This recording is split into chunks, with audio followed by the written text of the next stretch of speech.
Well, we're down to 7 seconds again on the play clock. Yeah. They're not going to get this off. 2, 1, delay a game right there. Yep. No, they called a timeout just before the delay of game penalty. So with that delay of game, with 1:55 to go in the first, we'll take a 30-second timeout and be back right after this. 1:55 to go, opening quarter here in Ripley, Tennessee, as the Ripley Tigers are hosting the Crockett County Cavaliers. No score early in the game, or late in the first quarter, but early in the game. It's going to be second down and about 16, I think, from the 23-yard line. 3 wide to the left. Shotgun formation, wing left. Quarterback fakes the hand. No, he pulls it out himself. He's into the loose, or into the secondary. He's going to go all the way in for a touchdown, and they set that up perfectly as they had kept handing the ball off to number 0, and he faked the ball to him as he went around the left side and pulled it back out as we over-pursued, and he shot right up the gut and found the empty spot and was able to get in the end zone to make the score now 6-0. Crockett County over the Tigers, 1:44 on the clock as they get ready for their point after. If that was number 10, that was Ben Burgess. He's the quarterback. Snap, He's kick senior. up and good. So with 1:44 to go, Crockett on top 7-0. We'll get ready for the kickoff, and we'll take a 30-second break and be back with it. We are ready for the kickoff as Crockett County scores with 1:44 on the first quarter play clock and leads 7-0 as they get ready to kick off. Ripley only had the ball one time that I can remember in the whole first quarter. And Crockett County, I mean, it took them a long time to score. They eventually did, but they ate up a whole bunch of clock. We got Barbie and Thomas. Thompson back there to receive. Back deep for the Tigers, Barbie, and 23 is, 23. what's his name? Thompson. Thompson. So we are ready for the kickoff. 23 is Vernon Thompson. He's actually the fastest kid on the team. And here's a long kick, and it's going back into the end zone for a touchback. Yeah, I think Coach Cruz told me that he was the fastest kid on the team. And let's see, yeah, I think he's just just a sophomore. And I believe, for the people that are my age and a little younger, mostly older, that it was Donnell Barbie's son. Was a fantastic football player back here. He graduated in 04, played on the 03 team, and then his dad, Donald Barbie, that was police chief and played back in my day, so comes from a great line. Here's a high snap, quarterback takes it. He's going to hand it off to the running back. He breaks the first tackle, and he gets past the second one as he only picks up a couple of yards. They were tough yards. That was 14 on the carry for the Tigers, which is DeMarcus Barnes. He's a junior, 5'8", 150 pounds. He picks up 2. It'll be second down and 8. 1:20 to go, opening quarter. Crockett 7, Ripley 0. 2 wide right for the Tigers, 1 to the left. Smith takes a snap, rolls to his right, wanting to throw. Throws it, and it's batted down by the Crockett County line as they got their arms up and was able to knock that down. So it's going to bring it 3rd and 9 for the Tigers as that incomplete pass will stop the clock at 1:07. We need to throw a long one down here to Hurdle. Yeah, we got, you got to engage those guys that are rushing so that they can't put their hands up. They got to be, need to be fighting you off. Or if you get in their gut, they ain't going to raise their hands. All right, big 3rd down play for the Tigers. 3rd and 9, 2 wide right, 1 to the left. Smith wanting to throw, drops straight back. He's got time. He's going to pull it down now, flushed out of the pocket. He's broke the first tackle, and he's broke the second tackle, gets up the first down, and gets out to picks up about 13, 14 yards, and he's out across the 35 to the 36 for a Farm Bureau Insurance Ripley Tiger first down.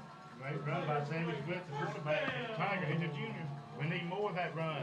Absolutely. Good run by Sammy Smith. He stayed back there as long as he could. Evidently we were covered, and he took it down and run it. This time they're going to Ripley puts the ball on the ground, but Smith gets back on it. It was the mesh between the running back and the quarterback just wasn't there, and the ball hits the ground between them, but luckily Smith gets on it, but we lose about 5 yards in the process, so it'll bring up 2nd and 15 for the Tigers. Yeah. Sammy did a good job getting back on that ball. Yeah, he did. I didn't see who the intended handoff was to go to. I believe it was for number 14 for the Tigers. Okay. And, you know, that's takes a little time. There's going to be a timeout. No, that's going to be the end of the first quarter. Ripley's going to let it run out. So at the end of one here at Tiny Knee Stadium, Crockett County 7, Ripley 0. Ripley with the ball. When they come back, it'll be second down and about 14, and we will be back in 1 minute with the next quarter. Second quarter just about to be underway. Ripley trails 7-0. They have the ball. It's going to be second down and 14 from their own 32 as they have obviously switched ends. And so Ripley now going from the north end of the field to the south end, headed in toward the scoreboard. Got to give a shout out to Kim Kelly. They're watching the game tonight on Tiger TV, and they asked for the chain gang, and they are. Thank you again for sending that in. That's Ethan Miller, Mark Miller, Austin Miller, and Brantley Morris. And Ethan's mom, Gail Manus is watching the game with us tonight. Always enjoy hearing from anybody that that can fill us in from any information or just let us know you're listening and watching. We enjoy that. All right, the Tigers up to the line. 2 wide to the right, 1 to the left. Smith in shotgun, takes a snap. He's going to run it himself, relying on the left side. He's got a little room, but he's going to be, he's held up, and he falls forward for a couple more yards. He picked up probably about 4 on the play. Still going to bring up third down 11 for the Tigers.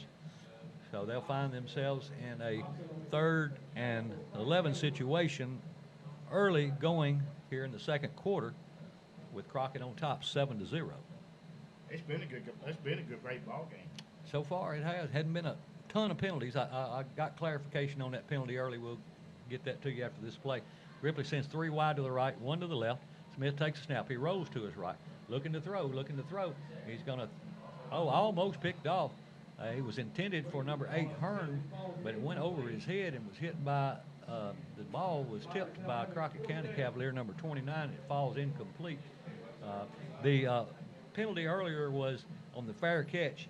He didn't put his arm way up over his head to signal for the fair catch. He kind of held it down closer to his helmet, and that's a safety thing because if you don't hold it up high enough where everybody can see it, and you're standing there thinking you're calling a fair catch and the defense doesn't know it, you get hurt. Somebody has a 40-yard head start running down the field to hit you, so understand that. Ripley in punt formation. Hearn's going to stand back around his own 20-yard line to punt the ball away. Ripley runs a player on late, and Ripley's going to have to take a timeout, and I wouldn't want to be that player.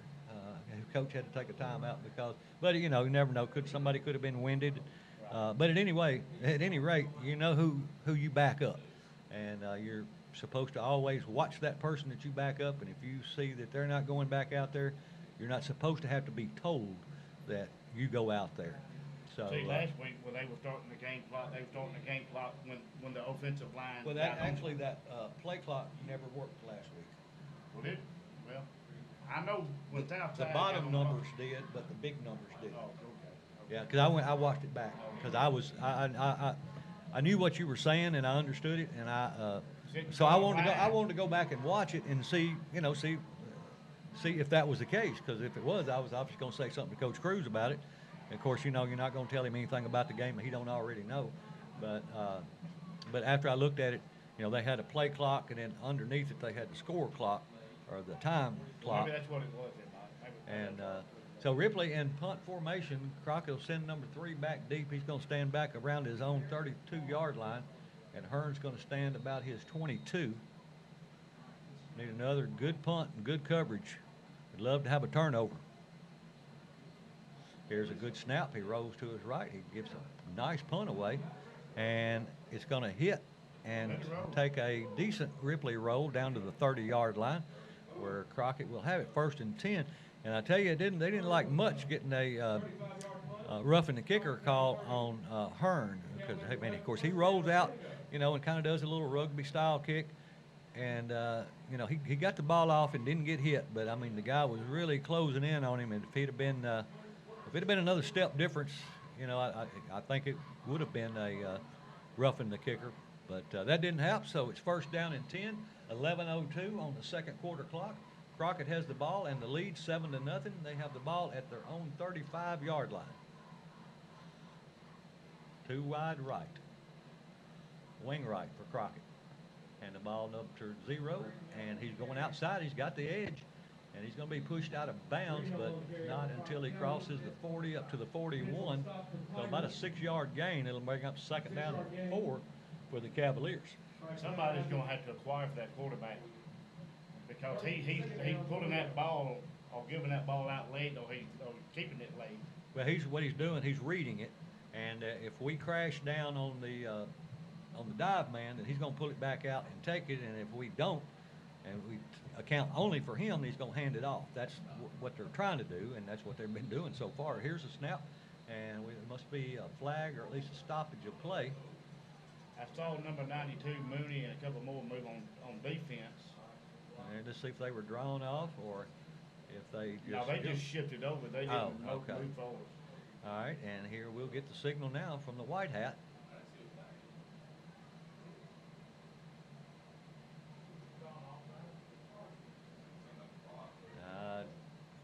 I don't know what he did. I guess they just stopped play. There must have not been a penalty on the play, but they didn't move the ball. I didn't see a flag. So maybe they were just resetting the clock or making sure the clock was set correctly. At any rate. Well, now, I'm going to say Mooney, the nose guard for the Tigers, and the center for Crockett County, he got him outweighed by 200 pounds or more. I wouldn't doubt it. 380, you could outweigh him 100 pounds, and he'd still be a big fella. Crockett sends 2 to the left, 1 to the right, a wing to the right. They're going to hand the ball to 0 again. Go ahead, hit hard up the middle. It looked like it. I don't know if that was Mooney. I see 56 in coming off the tackle. Yeah, big Mooney coming up off the bottom of the pile. And when you hit him, you don't go much further. And 56 for the Tigers, that was Will Rose. Yeah, when you run into 380 pounds, you don't go forward. Not through him anyway. If you do, you're going to go around. Well, number 0 don't weigh but 160 anyhow. Yeah, he's got him outweighed 210 pounds or 20 pounds. All right, big third down here for Crockett. 9 minutes and 50 seconds to go. Snap, and they go directly to number 0, and he gets the first down going off the right side. He only picks up about 3, but he didn't need but 2. So that'll move the sticks. It'll be first down and 10, Crockett. Crockett fast coming off that line. Yeah, they've always been quick off the line. They're not the biggest team we'll see or the smallest team, but you always know that that they're going to always be a well-disciplined and they're going to be good fundamentally. They're going to have their Coach Ward has done a great job there and continues to do so. 2 wide to the left, 1 to the right. Shotgun formation, wing right. Quarterback's going to hand it to number 29. He cuts back across the middle. We miss a couple of tackles as he gets to the first down marker and stopped just short of it at the 46-yard line. It's going to bring up third down and about 2. What they're doing is they're starting toward the middle of the field, taking the handoff, and then just cutting back the other way. And, I don't know if we're over pursuing. Of course, I'm looking at the offense, didn't get to see how the defense reacts, but it looks like maybe we're over pursuing a little bit, and they're taking advantage of that. 8:45 to go till halftime. Here's a snap, and quarterback wants to throw. He's looking. He's got a man, and it's complete. And he's got the first down and more as he crosses the 30. And one of the Ripley Tigers is down. The one that hit him, I can't see. Last number is 3. No, it's 5. 35. That is a first down. Number 35 for the Tigers is Shamar Haynes. He's a senior, 6'1", 170 pounds.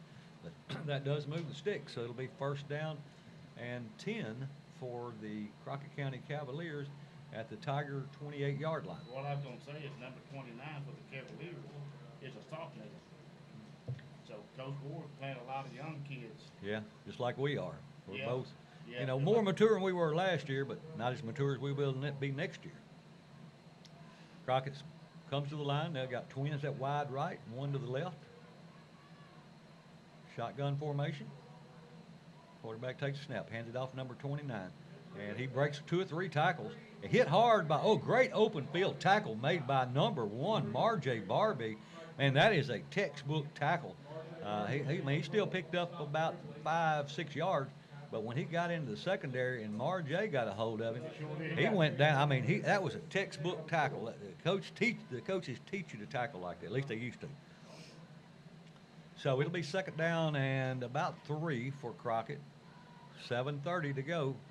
Second quarter, Crockett on top, 7-0. Ball is on the 21-yard line of the Tigers. Crockett sends twins wide to the right, 1 wide to the left. Quarterback's going to hand it off to number 0, and he spins and is brought down really close. I think he's going to have the first down. It's going to be right at it. That kid is quick, and he is shifty. 0, which Coach Cruz said he anticipated that he was going to be their best player, but he had a spin move on him that was great. But it's going to bring up 3rd and 1. His name is Caden Greenhill. He's a junior. He's a good one. He don't weigh much. No, he doesn't. We've got 6:58 to go in the second quarter. Crockett takes a timeout, and with their timeout, we'll take a timeout and be back right after this. Well, that was actually an official timeout for the measurement, and they were just a few inches short, so it's going to bring up 3rd and less than a yard for sure, maybe less than a foot. I would anticipate to see a big running back come in, number 34, for the Cavaliers, and it wouldn't surprise me to see him get the ball and go straight up the gut, and that's what happens, and he's got the first down, and he's into the secondary, still on his feet, running hard, and gets down close to the end zone. Doesn't get in, but I mean, I have to say, they cleared him a path out on the right hand side. If he'd have broke outside a little wider, he would have went into the end zone because they definitely just took care of the left side of our defense. Crockett back up to the line. Quarterback is going to hand it to the running back, and he's going to go into the end zone. No, he doesn't, or does he? No, he doesn't get into the end zone. And so Ripley's saying they have the ball. I kind of lost track of the ball in all the commotion. And evidently they're saying he must have been down. I see the reaction on Ripley players that they didn't agree with that. But it will be second down and goal from about the 1-yard line now for Crockett. It'd be great to have another one of those defensive stands like last weekend. We can't see what took place as far as they are. Everybody in tight for the Cavaliers. Still in shotgun. Quarterback's going to hand it to the big running back again, going off the left side. He goes into the end zone, I believe. Yes, it does go into the end zone. So Crockett will go up 13-0 with 5:33 to go as they get ready for their point after here in the second quarter.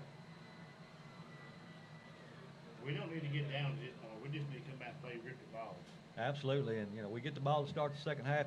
We just got, our offense has hardly been on the field this whole first half. I mean, I think we've had 2 at the most 3 drives. Here's the kick, and it's good. So with 5:33 to go until halftime, Crockett on top 14-0. We'll take a break and be back with a kickoff right after this. 5:33 to go until halftime.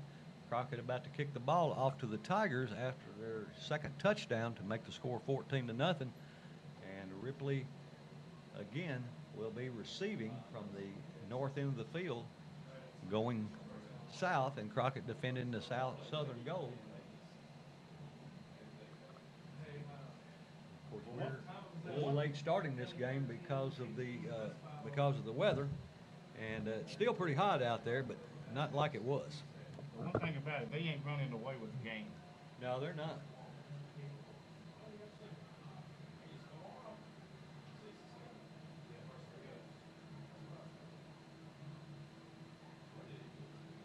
So we're just waiting on both teams to come back to get ready for the kickoff. Again, tonight's chain gang is Ethan Miller, Brantley Morris, Austin Miller, and Mark Miller. Thanks for sending that information to us. We appreciate that.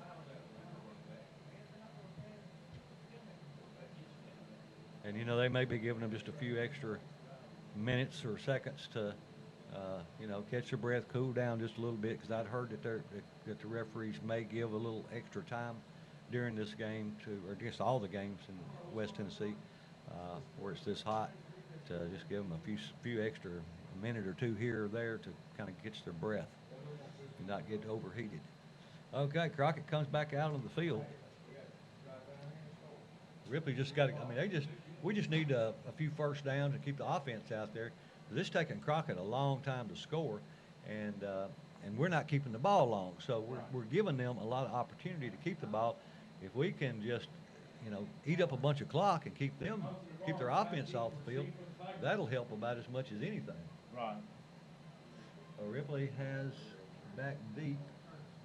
They have, I can't see them from this situation, or this position.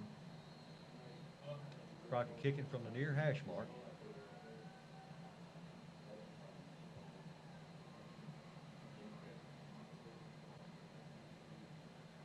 And here's the kick. Look, they had a guy that looked like he was offside. The ball's going to be taken at the 10-yard line. He crosses the 15, 20, 25, and 30. It's right to the 30-yard line. That was fast. He really returned it quickly. That was I think number 14 for the Tigers. And again, number 14 for the Tigers is DeMarcus Barnes. He's a junior, 5'8", 150 pounds. Ripley will have the ball at the 31-yard line. First down and 10. 5:25 on the clock till halftime. Had he cut it to the right, he had played Green over on the right side. And we have the Tigers up to the line. Quarterback is going to hand the ball to the running back. He splits a couple of tackles and makes a nice run. Picks up about 4 or 5 off the right side. That was number 23 for the Tigers, Vernon Thompson, the sophomore. And he really looked good out there running the ball. He picks up, a good 5. Second down and 5. Scoreboard says we got 6. So I like that even better. So we'll take a second down and 4. Ripley has 2 wide to the left, 2 to the right. Smith takes a snap. He hands it off to number 23. He starts outside, cuts it back inside, picks up a few yards, gets right out to the 39-yard line. So about a 3-yard pickup. So we should be in around a 3rd and 2 or 3 situation, which is a whole lot better. It's the best third down situation we've been in tonight. Right. Yeah, I mean, he 23 doing his job, but he's coming off the field. And Big O comes in. All right, we want this first down. And so 41, Omarion Pitts checks in at running back. 2 wide to the right, 2 wide to the left. Here's a snap. Ball goes to Big O, and he's going to be close. They grabbed him around his ankles. He gets out to the 41. I think he had to get just beyond the 41. And it is going to be 4th down. First down, Ripley. So that is a Farm Bureau Insurance or Ripley Tiger first down. So 1st and 10 for the Tigers. Ball at the 41-yard line. 4 minutes to go. Opening quarter. Ripley trails 14-0. Got Hurdle and Thompson wide to the right. Hearn to the left.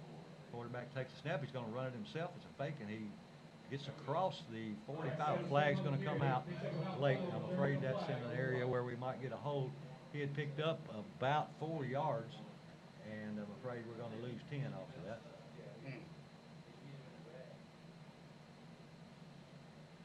We really started having something going. It is going to be a hold against the Tigers. And it's kind of one of those things sometimes where you can't get out of your own way. But it's early in the season, so, we want to get all these things worked out before we get into district play. And, when we get to district play with the games that count, then we definitely want to have as many of these mistakes out of our, have addressed them and taken care of whatever we need to before we start play. Now, it's going to be first down again, but it's going to be first down and 20.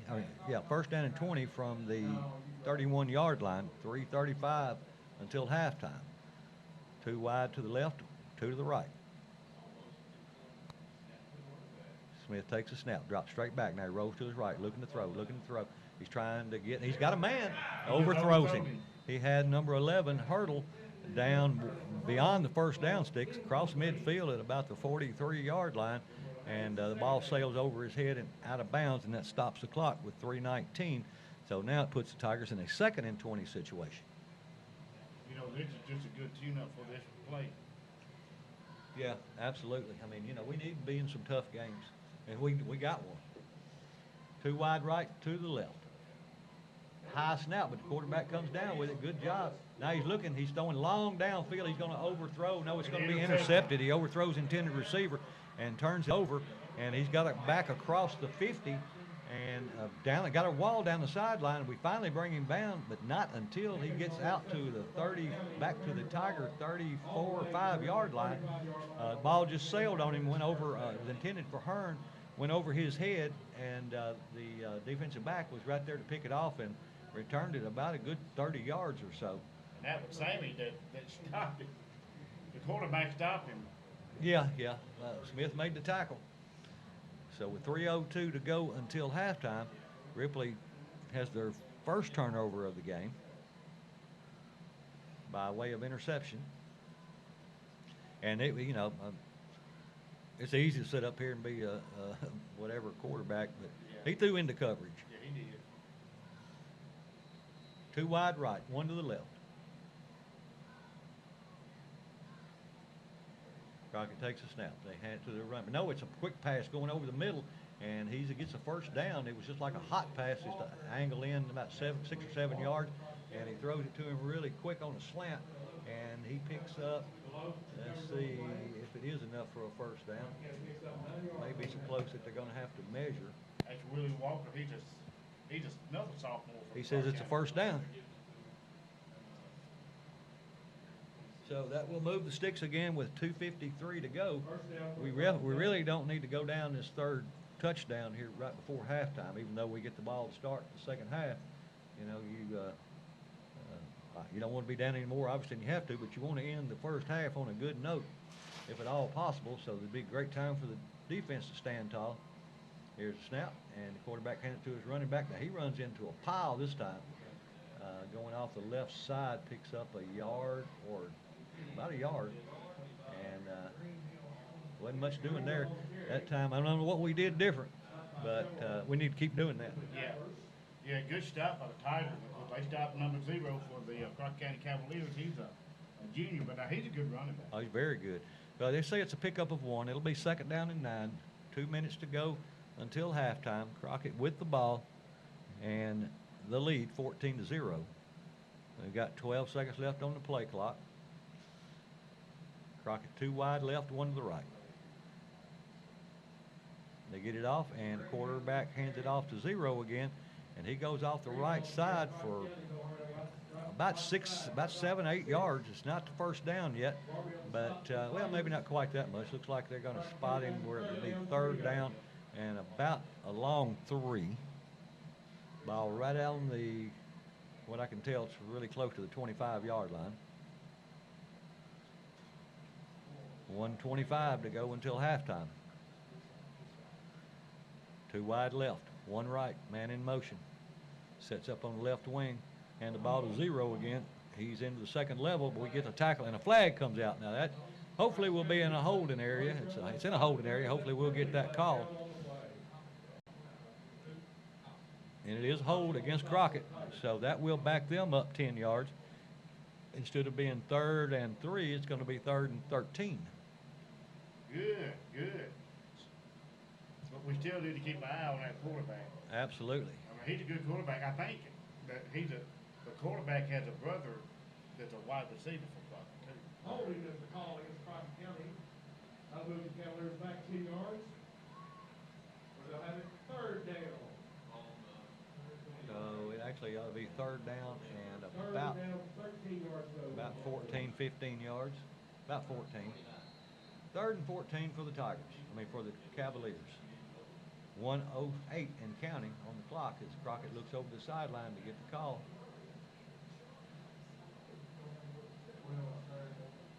Under a minute.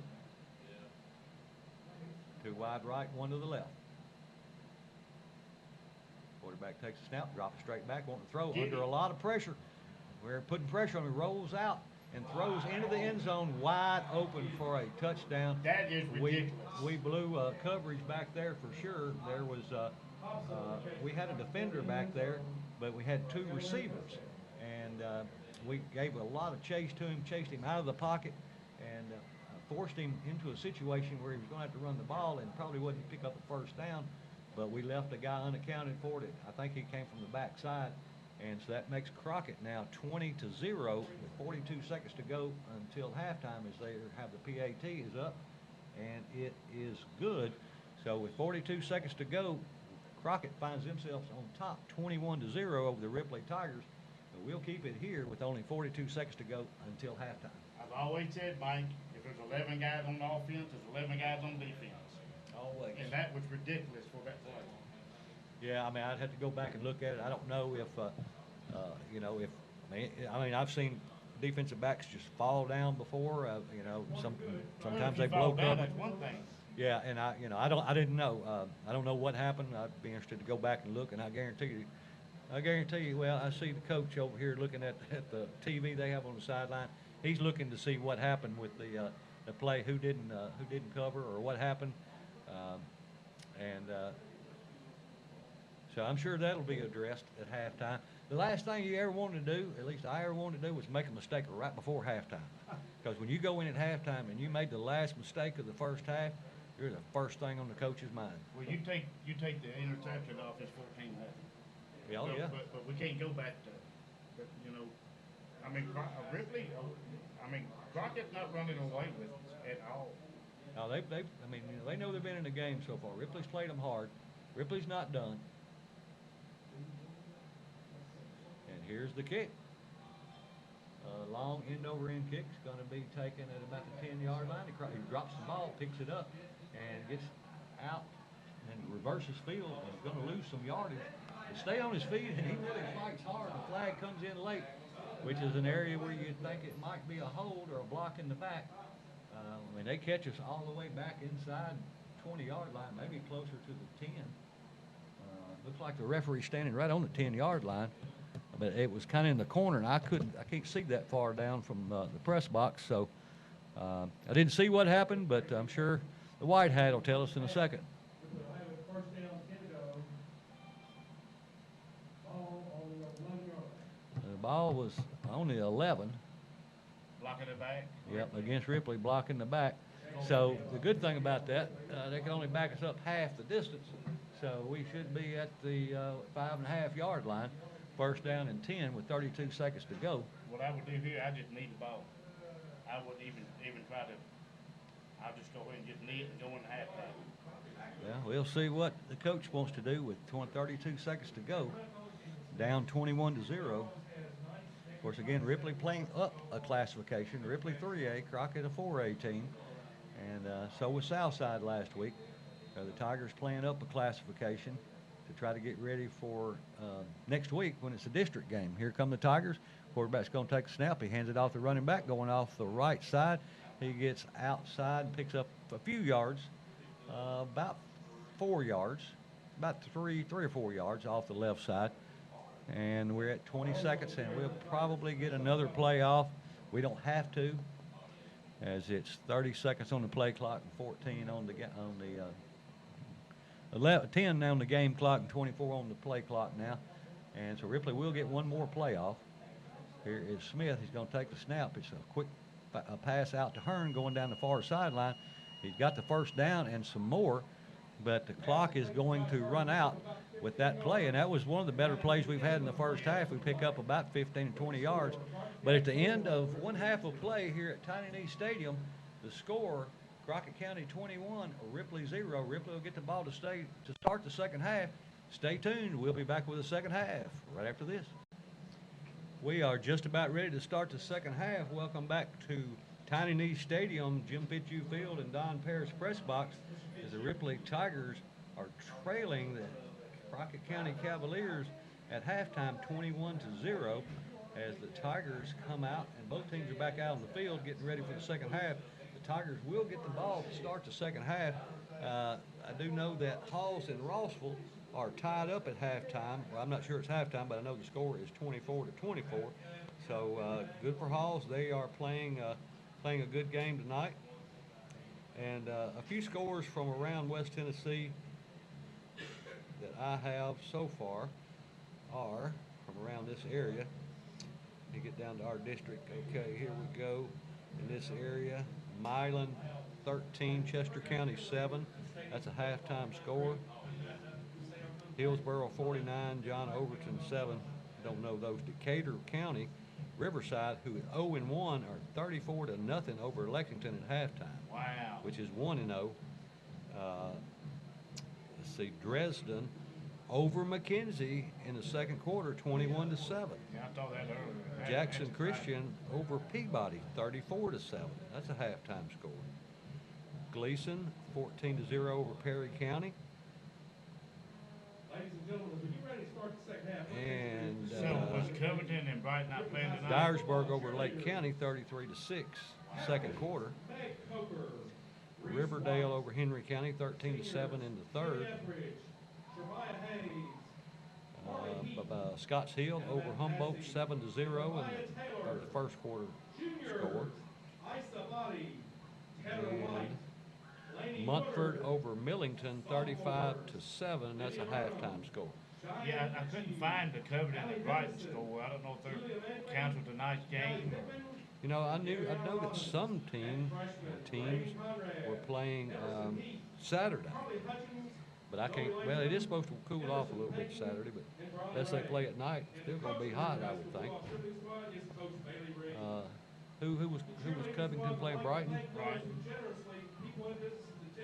Yeah, I don't actually. I'm not even seeing them listed here. Okay, Brighton, Covington. Yeah, it said it's 7:30 kickoff, but evidently no one's reported the score, so don't have an update on that. I think that's about all I've got, other than private schools. Tipton Rosemark over Gibson County, 21-6 in the second quarter. And no score on the USJ Union City game. We're getting ready. I got to make a mention that because it was my fault. I forgot to do it. All the penalties throughout the whole season brought to you by Clint Conrad, Southern Roofing and Renovations. Clint was a great athlete here at Ripley back in the day. Played on the 2002 state championship baseball team. Was a pitcher, big lefty, and anyway, I missed a couple of the penalties, and I definitely want to make sure that we mention Clint Conrad and Southern Roofing because of the penalties, and appreciate their support. We are getting ready for the kickoff. Tigers got the ball, and well, to get the ball, we definitely need to score. Yeah, and we need to eat up the clock. We just got to keep the ball out of Crockett's hands. I mean, we're a fast-paced team, so you know we're not going to eat up a ton of clock, but we need to make some first downs and you know just keep the ball out of Crockett's hand as much as possible, and see what kind of defensive adjustments and offensive adjustments the Tigers have made at halftime. And you know they always say the first 2 minutes of the second half kind of sets the tone. So we want to have a good 2 or 3 minutes to start this second half of Crockett County getting ready to kick off. Kicking from the near hash mark from the south to the north. And here's the kick. It's a long end-over-end kick. It's flag comes out. Yeah, Crockett County was offside. They what? One of the Crockett County players was offside. Okay, and that actually, I thought I saw that one time earlier that they didn't call, but this time I was looking down the field, not at the kickoff. So that should back them up 5 yards to the 35, and Crockett will kick again. Well, I have to say it to the refs, they've been fairly decent tonight. Yeah, I mean, they haven't really interfered a lot with the game. But that penalty brought to you by Clint Conrad with Southern Roofing and Renovations. All right, we'll back up 5 yards and kick it again. Ripley deep backs stand back around their 15-yard line. Hopefully we can get a really good kick return. We've got some speedsters back there. They just need a crease. And here's the kick. A long kick, but not as long. It's taken at the 18, across the 20, 25, 30, 35, 40. and out to about the 41 or 2 yard line. So good field position for the Tigers to start their first offensive series here in the second half. Great run by Marjay Barbie. Yeah, great field position to start out. They're going to say the ball is at the 41 yard line. So it'll be 1st and 10 for the Tigers from their own 41 to start the first play of the second half. And we've got, guess who's out there on offense? Number 41. Well, we got him out there, and we got Marjay split out wide, and we got AT on this side, and Smith in shotgun. Takes a snap. He's going to hand it to big old Pitts, and he's going to be tripped up. He still falls forward and out of bounds and picks up a couple of yards. He was hit just about the line of scrimmage, or his legs were wrapped up, and that's about the only way to get that big man down. You got to trip him up because it's going to be hard to run into him and stop him. Yeah, if he ever just gets a straight run and hits you, you're going to sleep. No, they say it was basically no gain, so we'll call it 2nd and 10. Here's the snap. They hand the ball to Pitts again, going off the left side. He's got some room this time. He puts his head down, runs over a couple, and picks up about 5 yards off the left-hand side. So it'll make it about 6 yards. We'll make it 3rd and 4 for the Tigers. Well, we see some of the adjustments they've made already. Everybody that, of course, they've been trying to save a lot of these guys to just play defense, and we need them on offense as well. So here we go. Tigers up to the line, 3rd and 4. And they snap the ball, hand it to big old Pitts again, going off the left side. He's got the first down. He's almost broke it. He had one man to beat, and he trips him up, but not until we get a Farm Bureau Insurance Tiger first down at the ball's going to be across the 50, down to the 40, about the 42, 2.5 yard line. First down and 10 Tigers. 10:34 on the third play, third quarter clock. Yeah, I knew they were going to have to do something on that offense, and they did. They made the right adjustment. One wide left, 2 to the right. Shotgun formation. Quarterback hands it off to the running back. He's hit hard at the line of scrimmage. He pushes forward for maybe a half yard. Going to bring up 2nd down and 9. Aftermarket Barnes, junior. The old line's got to get a big push. 2 wide right, 2 wide left. Shotgun formation. Smith wants to throw. Looking downfield, looking, flushed out of the pocket. Now he's running himself. He's got the first, he's got into the first down now. He runs over a defensive player and just almost knocks him out as he picks up the first down. I'm not sure he hit. He got all the way down to the 24 yard line. And I don't know who he ran into at the end, but he made him pay for it. He sure did. That was a hit. Probably the best hit of the night. Yeah, that was a hit. All right, 2 wide right, 2 to the left. This time they hand it off to the running back going up the middle. He's got one. I had one man to beat. He actually got tripped up. Picks up about 7 yards. Let's see. They're going to say it's about a 6 yard pickup. 2nd down and 4. Good run again by number 14 of the Tigers. 2 wide left, 2 wide to the right for the Tigers. Smith takes a snap. He hands it off. Now he pulls it back out. He's got it himself. He's running the ball. He's got the first down. Farm Bureau Insurance, Ripley first down at the 10 yard line. So it's going to be, I think, 1st and goal for the Tigers. It will be 1st and goal from the 10 yard line for the Tigers. This is the way to come out in the second half. That's right. That's a shove it right down the Crockett County throat. Be a different team when you come out. 2 wide left, 2 wide right. Smith takes a snap. And he mishandles the ball. He's going to have to run it himself, and he throws it, and it almost picked off. He was trying to save a sack, and he was just trying to throw the ball into no man's land, but he picked it up, and he didn't throw it like you throw a football. And the defensive back got a hand on it, but couldn't come down with it, so it falls incomplete, bringing up 2nd down and 10 from the 10. 2nd down and goal from the 10 yard line with 8:38. Clock stops on an incomplete pass. 2 wide left, 2 wide to the right. Pitts in the backfield. And the ball goes to him. Going off the left side, he cuts back inside. And he runs over 2 or 3 people, and he picks up down to inside the 5 yard line, maybe right at the 5 yard line. So it's going to be 3rd and goal from the 5 for the Ripley Tigers with 8:20 to go, 3rd quarter. Crockett 21, Ripley 0. Ripley in the red zone, knocking at the door. Taking 41 Pitt out. Yeah, he comes Bringing out for number a 8. breather.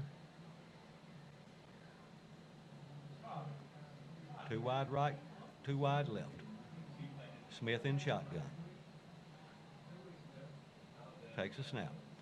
He hands it off to the running back, and he breaks into the end zone. Oh, he's close. Did he get in? He got in. He gets in. He does. So with 7:48 in the third quarter, Ripley knocks that goose egg off, making the score 21-6 as the Tigers take the kickoff from the second half and just manhandle the Cavaliers all the way down the field, especially Smith on that hard hit on the far sideline. Hey, if you don't watch Tiger TV, you need to, because that's worth the price of admission, just watching that hit there. And listening to me and old mule over here. That's right. Here's a snap, the hold, the kick up, and it is good. So that is a Bank Tennessee Tiger touchdown to make the score 21-7 with 7:48 to go in the third quarter. That's how you come out and make a statement. Yeah, you're right. But I said, the first 2 or 3 minutes, and we ate up about 4 minutes out of that. And I'm sure the coach, of course, he made his changes and so forth, but I'm sure he had some choice words for the kids at halftime, too, to kind of fire them up a little bit. Yeah, he probably told him a love story. He probably did. So we're getting ready for the Tiger kickoff. And Crockett Now we County just need to wasn't come out and play expecting the defense that we played offense. I mean, Ripley is no joke this year. No, I mean, the offense just hasn't really hit their stride this year. And we always have Crockett, problems with Crockett doing their counters and their misdirection plays. And we always do, every year. I mean, we beat them several times, but they always seem, I don't know what it is, and I can tell you that they're coached to know how to handle that, but sometimes instinct or just what you think, you need to do sometimes overrides your, what you've been taught to do. So, Well, I'm going to say this about the coaching staff at Ripley. But what we just saw, they went in, and that's what the coaching staff's supposed to do. I always did an thought you excellent could tell job. more about a coaching staff, especially if it was in a tight game when they came out to play the second half, what kind of adjustments they made. That, to me, said more about making changes on the fly. So Ripley lined up this time to kick the ball off from the far hash mark. Hendricks to kick the ball away.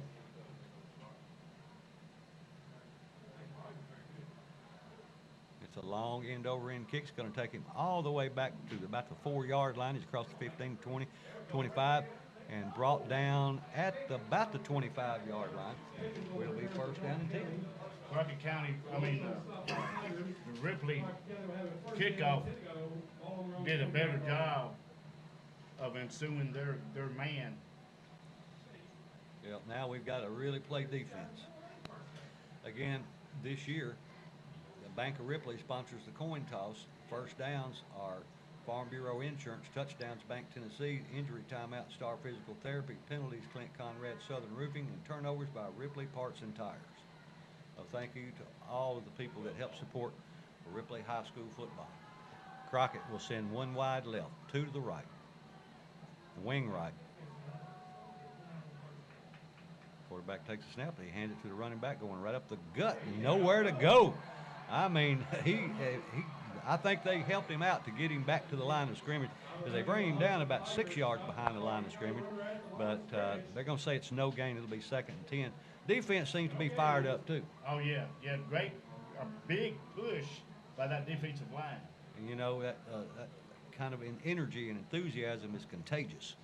And so far the defense is continuing on with what the offense started. 2nd down and 10, 7 minutes to go in the third quarter. Ball's on the 25-yard line. 2nd down and 10 for Crockett. Crockett on top, 21-7. Crockett takes a snap. They hand it off. That's a reverse. And AT3 blows it up and hits him in the backfield. That's what you call staying at home and doing your job. And AT3 stood there and waited on him, and They only say he lost about a yard, but it looked like more than that from here. But at any rate, it's going to make it 3rd down and 11 for Crockett. Now, this is the way. This is Tiger football here. Yeah, I was going to say the same thing you did. He lost a whole lot more than a yard. Yeah. Because he got him way back behind the, I thought about 4 or 5 yards. All right, here comes Crockett with 3 wide left, 1 to the right. Shotgun formation. Quarterback rolls to his left, wanting to throw, and he's forcing it down. Oh, well, it went through the defender's, through the receiver's hand, and almost into the Tigers. That was number 11, Hurdle. You don't want to throw the ball his side unless you want him to catch it. So that will put it 4th and 11 and put Crockett in their first punting situation of the night. That was intended for number 3 of Crockett County. I forgot his name just as soon as I looked at him. He's a sophomore. All right, Ripley is going to have back deep, number 11 Hurdle and number 1 Barbie, 2 speedsters. If we can get a little block, these guys are able to, they've got the ability to take it to the house. High snap, and we almost block it, but we don't, and it hits at the 40 or 45, rolls down to the 39.5-yard line, and that's where Ripley will go back on offense, 1st down and 10 from their own 39 with 6 minutes exactly on the clock. Yeah, that Ripley team right now, they're fired up. Yeah, they are. You can see the difference in the, you can see the difference in the way they're reacting on the sideline. The fans have gotten more into it, which they feed off one another, and hopefully this is going to be a tale of 2 halves. Ripley over the ball. They have Hurdle split wide to the left. Nelson split wide to the right. They also put Hearn out to the left.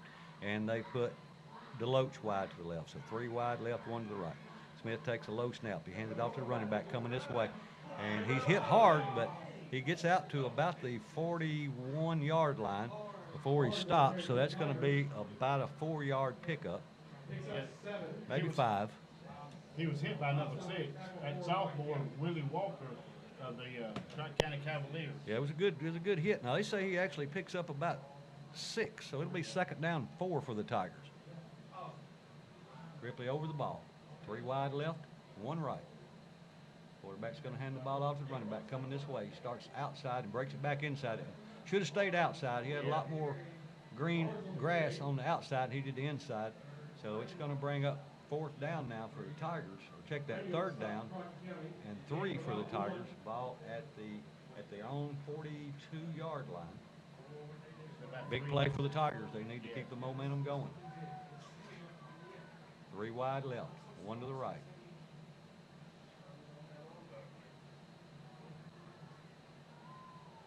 Smith takes a snap. He hands it off. No, he pulls it back out himself. And he runs into a couple players, and he looked like, the forward progress to me looked like he had it, and they're standing right at the 45-yard line. It looks by the stick over there with maybe like 6 inches. Did he get it? Yeah, they do say he get it.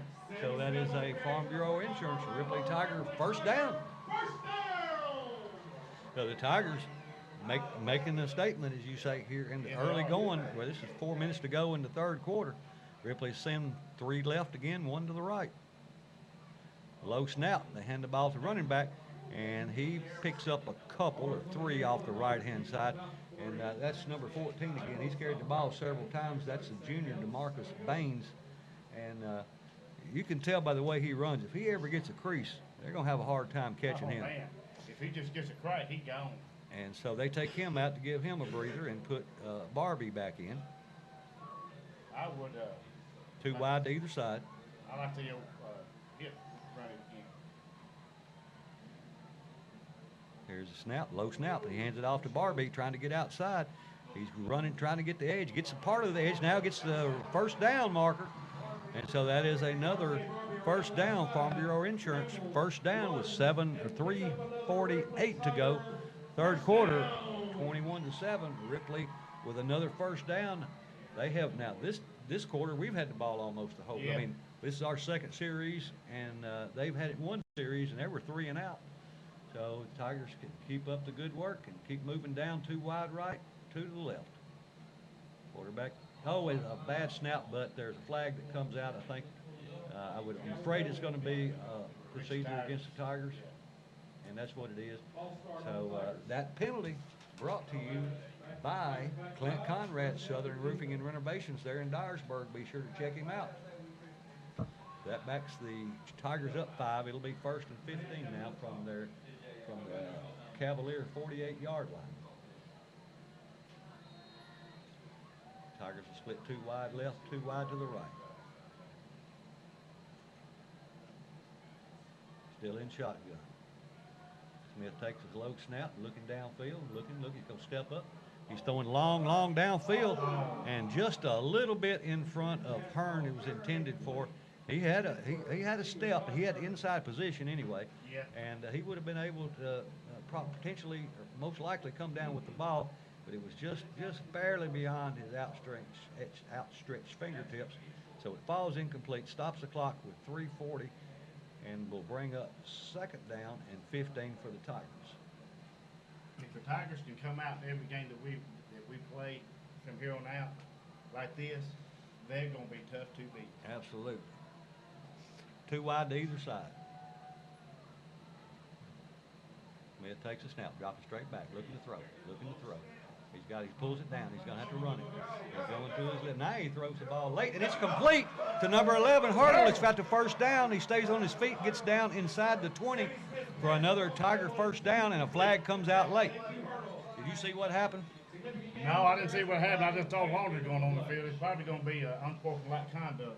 Well, you know, it was one of our players and 3 of theirs there, so interesting to see what this call is. But Hurdle, give credit where credit's due. Smith moved around, made personal foul against Crockett County. So that'll move it half the distance now. The ball was at the 12. They should be down to, no, it was at about the 14. Should move it down to around the 7.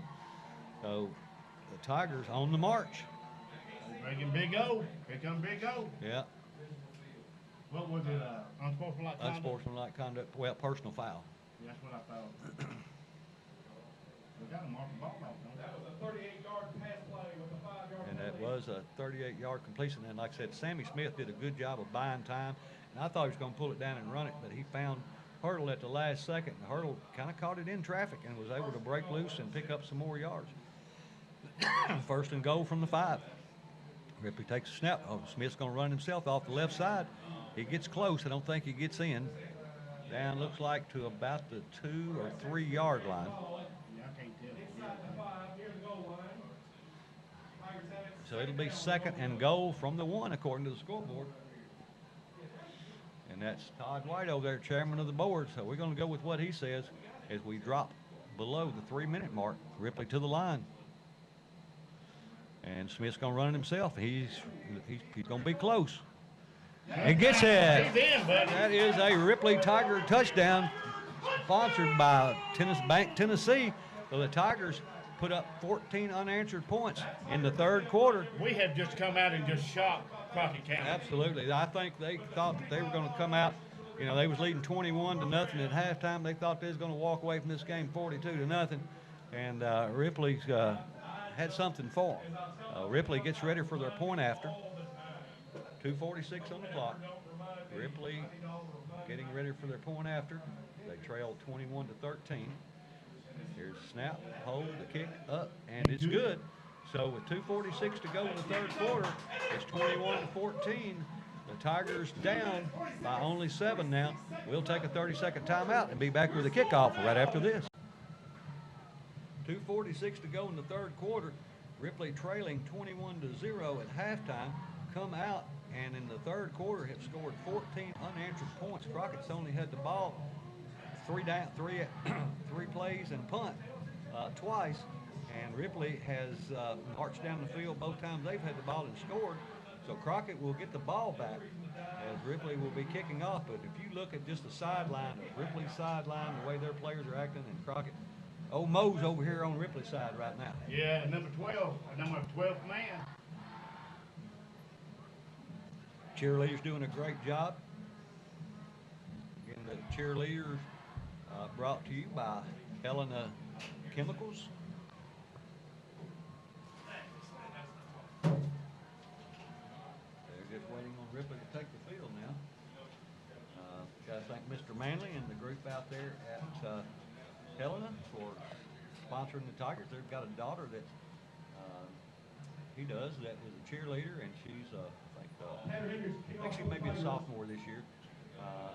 She's a big softball player too. Heck of a softball player on top of that. And several of the cheerleaders, I didn't know until I was kind of involved with softball a little bit this year, how many cheerleaders we had that were really good softball players, and a lot of those same ones played volleyball as well. So cheerleading, softball, and volleyball, a lot of them are staying pretty busy. Yeah. You know, I got grandkids that play ball. My youngest grandson starts his travel ball this weekend. All right, 2 back deep for Crockett. They'll stand inside their 10. And again, I can't say enough about Hendricks, the way he's kicking the ball. I mean, he's putting the ball down deep. And he said he got in the weight room this year and got a lot stronger, and that has helped his kicking. And here's the kick. A long end-over-end kick. It's going to take it back with a flag or a play stop anyway. I don't see a flag, but We're probably outside. yeah, there's a flag on this side. Yeah, somebody got a little anxious, left a little early, I guess. Yep, and understandable, but the coach may not understand it, but just get a little anxious. But they always tell you, you can see the ball, don't cross the line till the ball gets there. But you try to time it out. A lot of your fast kids do. They try to time it out, and so that they have 2 or 3 yards head start on the run down field. And sometimes you time it out just right. Sometimes you don't. One of the things that I've always been fascinated with is that CFL, is that Canadian Football League, and how fast. I mean, if you never seen it, you need to watch it because it's really I really hadn't. I haven't seen it. Not much of it. I've probably seen little bits of it. That and arena football. But as long as they got regular football, of course, I know that comes on at different times, so you're able to watch football, more months out of the year, I guess. Here we go for the kickoff again. Hendricks the kick, and a long kick, and it's going into the end zone, and it's a touchback, so it'll come out to the 20, and Ripley will have Crockett County at first down and 10 from their own 20-yard line with 2:46 to go in the third. Ripley trails 21-14 after a 21-0 deficit. Now, if their defense can step up again and play like they've played so far this whole quarter, it'll be a new ball game starting in the fourth quarter. Well, it already has been a new ball game, I mean, Yeah. Ripley should have started out like this. It's 2 different teams. Right. So it'll be 1st and 10 for Crockett. They'll send 2 wide to the right, 1 to the left. Quarterback, and I call it, he's more pistol because he's close. He's not real deep like a shotgun. He takes the snap, hands it off. No, it's a fake handoff, a hot pass, and it's complete to number 6. Out, and and he fumbled the ball. I think he was down. I think they're going to say he was down, and I thought he was down too. I'll say that. He could have been. He didn't pick up the first down, but let's see, it's going to be close. Now Ripley's arguing that they've got the ball, and the coaches are, but the referee's not hearing it. That does move the stick, so it'll be 1st down and 10 for Crockett. That was right at a 10-yard pickup. Just a little quick hot pass, just a quick slant. Number 6 that's Yeah, number 6 at College. You're right. He's limping off the field. Whoever wins this ball game, I hope we win it. It's been a really good. Yeah, it's going to be a hard fought game. Crockett's going to know they've been in the game. 2 wide right, 1 to the left. Quarterback takes a snap. He's a little quick pass out. And hit and drop number 13, but he was covered up by Deloach and Hurdle over there on the left side. It falls incomplete, stopping the clock at 2:09, and it'll bring up 2nd and 10.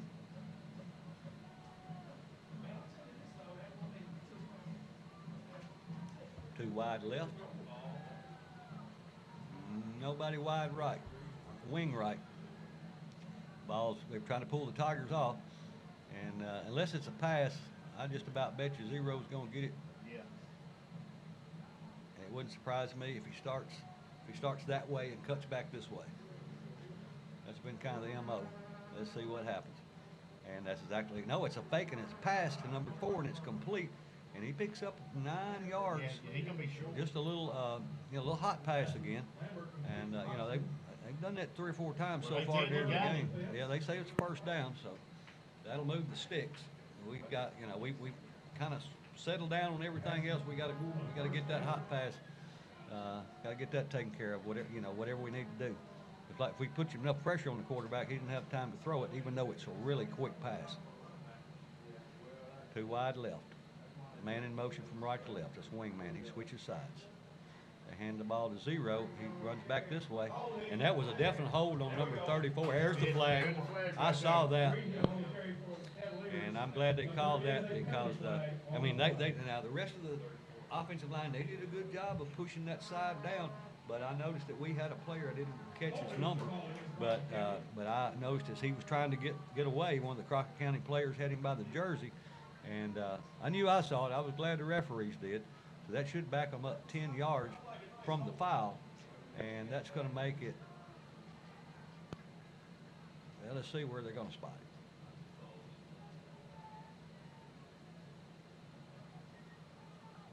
And that's what it is, a hold against Crockett. It'll still be first down. It'll be first down and 20. The ball should be just about the 31-yard line. They're going to say it's at the 34-yard line. So it's going to be first and about 16, 17. Well, Crockett at their own 34. That penalty was a Clint Conrad Southern Renovations penalty. 3 wide right.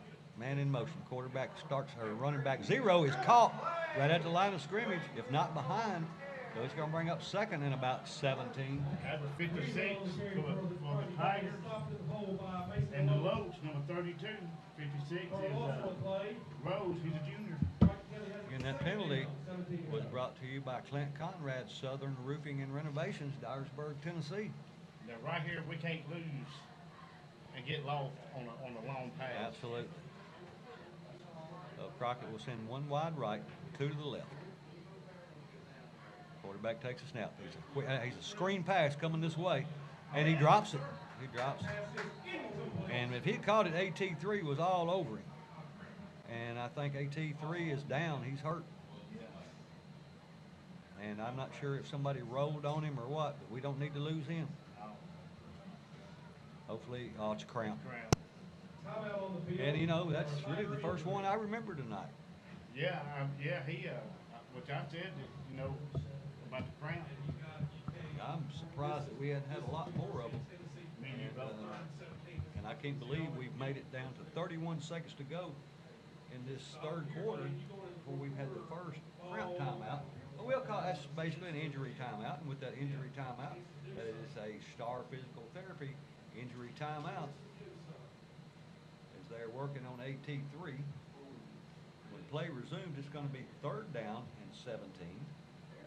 The Tigers can hold them here, put them in another punting situation. They didn't get a couple first downs, but it still put them in a punting situation. The Tigers could get the ball back in decent field position. You know, cramp hurts even when you ain't out there playing football. Say it again? A cramp hurts when you're not playing football. Oh, yeah, you're right. Yeah, if you've never had one, it's hard to understand, but it'll make you go from a dead sleep to jump up. It'll make you jump up on the side of off the side of the bed, and then you'll be sore for 4 or 5 days. Yeah, I've had cramps in my toes. I usually get them in my calves where I used to. All right, AT3 up, and they're going to kind of help him off. Hopefully, I think that's all it was, but he may be, you know, sometimes kids have what they call full body cramps. They just cramp up their whole body, and by him, he must still be cramping quite a bit for them to carry him off. And I think, yeah, they're getting him to the sideline. He got to walk it off. Best thing for a cramp, pickle juice. Well, you know, when I was a kid, when I was in school, they used to make us all eat salt tablets all the time. Oh, wow.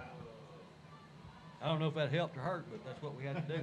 31 seconds to go in the third quarter. Ripley down 21-14. Crockett's ball 3rd and 17 from their own 34. 2 wide to the right, 1 to the left. Ripley showing blitz.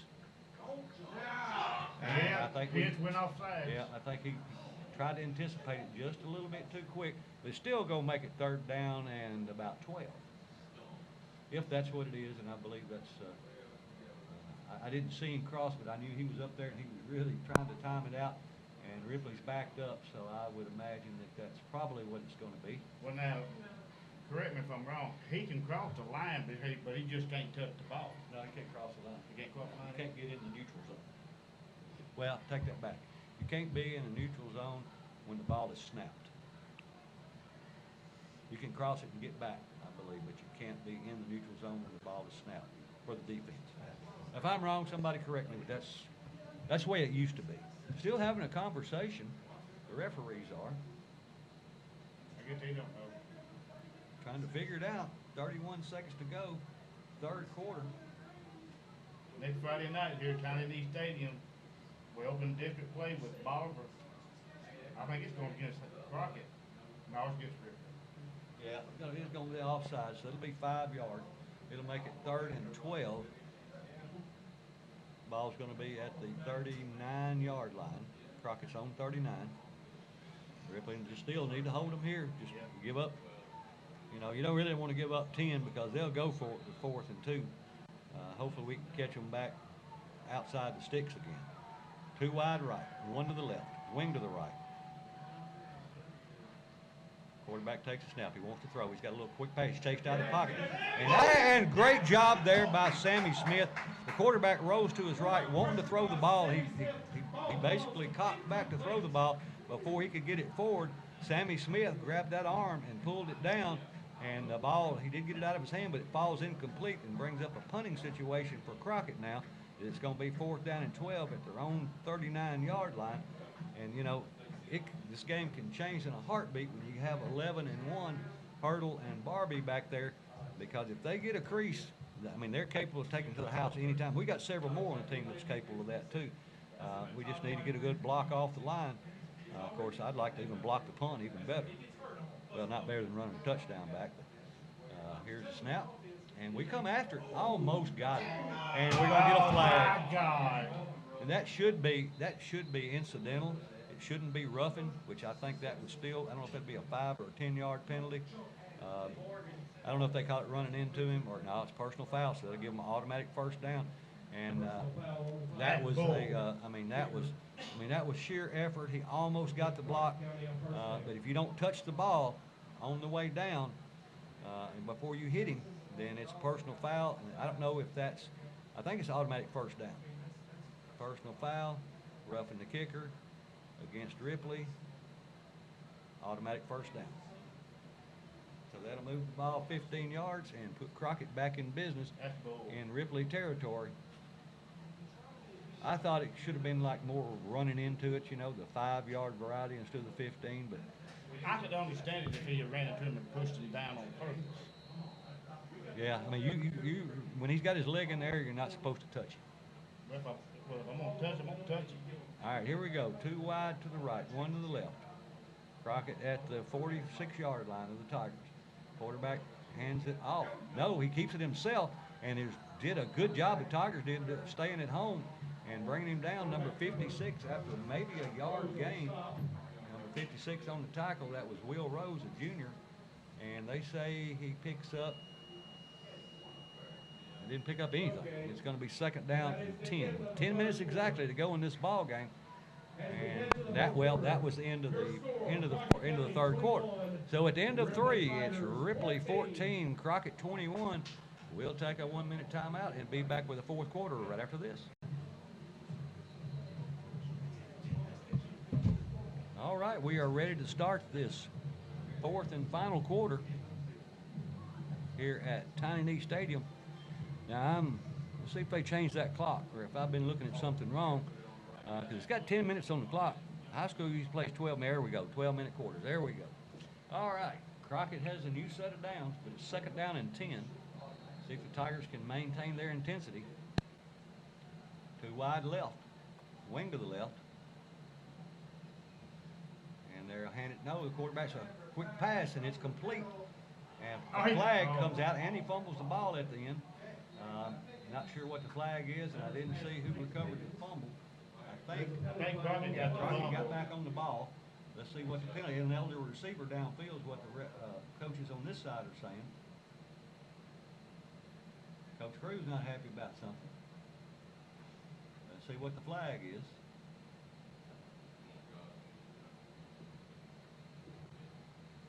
We're gonna move it back. All right, in there, we'll receiver downfield. For Crockett County, will move the ball back. All right, let's see. What'd they say it was? Here we go. Ineligible receiver. Yep, that's what it is, an eligible receiver downfield. So that's gonna back them back up outside the sticks across the 50 to the 49-yard line, where it's gonna be 2nd down and 15 for Crockett. 2nd down, 15 to go. Crockett will send 2 wide left, 1 to the right. Wing to the right. Wingman switches sides. And it's a toss sweep. And he's got the sideline. And he's going to be pushed out of bounds by, couldn't see who it was. He picks up about 10 yards, but he's still 3rd and short of the first down. It's going to be 3rd and about 5, I think. Yeah, I couldn't tell who it was. Might have pushed him out of bounds. It might have been the same. Might have been. They ran through the bench over there. So it is going to be 3rd down and about 6. So another big play for the Ripley Tiger defense. If they can stand tall here, hopefully they can get the ball back without giving up any points. With 11:27 on the clock, Ripley trails Crockett 21 to 14. Crockett 2 to the left, wing to the right. Wingman goes into an H-back position. It's coming this way, and They got him. back got it. He's close to the first down. I think let's see. They're going to say he's at the 38-yard line. And let's see. They're saying it's 4th down and a yard. 4th down and 2. All right, big play. It's probably the biggest play of the game so far. If the Tigers can hold here and get the ball on the turnover, that'll be another huge momentum builder for the Tigers. Crockett looks to the sideline to get the call. 10:55 to go in the game. Crockett has 2 wide left. Wing to the right. Wingman switches into the H-back position. And they hand the ball to Zero going off the right side. He's got the first down. That's about all he got, but he got enough for the first down. He got down to the 35-yard line. And it'll be a first down for Crockett County.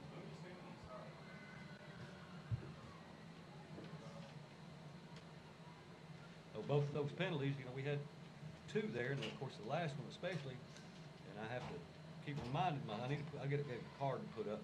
Those penalties brought to you by Clint Conrad, Southern Roofing and Renovations. The turnovers by Ripley Parts and Tires. Injuries, Star Physical Therapy. Touchdowns, Bank Tennessee. First downs, Farm Bureau Insurance and Bank of Ripley for the coin toss. Here come the Cavaliers, 2 wide to the left. They hand the ball, the quarterback, and the flag comes out before the play can get going. It looked like they were going to fake the handoff to the running back, and I don't know if the quarterback was going to run it to his left or if he was rolling to his left to throw the ball. The penalties procedure call against the Cavaliers. It'll back them up 5 and make it first down and 15 at the 40-yard line, the Tiger 40. Not surprised Crockett County haven't made many penalties. They have had them, and again, that was Clint Conrad, Southern Renovations and Roofing and Renovations there in Dyersburg, Tennessee. Go check old Clint out. 1st and 15 from the Tiger 40-yard line of the Cavaliers. 9:40 to go in the game. Snap. They hand the ball to the running back. He gets in the 2nd level. He gets back inside the sticks. He's going to be about 6 yards or so short of the first down. But that was a good first down play. That was number 29 decree for Crockett County. He's a sophomore. It's going to like about 6. So about a 9-yard gain on that play. Again, this, unless it's a tiebreaker, the only way this game would have anything to do with the playoffs. Here we go. Crockett 2 wide to the left. Quarterback is going to run it himself to the left, and he's got the first down. As he crosses the 20, he gets into the red zone. With 8:54, he's going to be at the 19-yard line with a first down and 10. You've got to contain or consider that quarterback as a running back. AT3 comes over and comes out for a second, has a chat, and I think Ripley's going to take a timeout. They do. Ripley will take a timeout. So with 8:42 to go in the game, Crockett 21, Ripley 14. We'll take a 30-second break and be back right after this. We are back with the last 8 minutes and 42 seconds to go in this game. Halls is up late in the fourth, 46-30 at this point. Wow. Congratulations to the Halls Tigers. Yeah. Come home, bring that victory back here to Lauderdale County. That'd be a big energy boost for them kids. Absolutely. They need it and they deserve it, and I'm proud for Coach Stegall to get that win. I am too. So it's going to be 1st and 10 for Crockett at the Tiger 20-yard line. They lead 21-14. It's 8:42 left in the game. Two wide left for Crockett, wing to the right.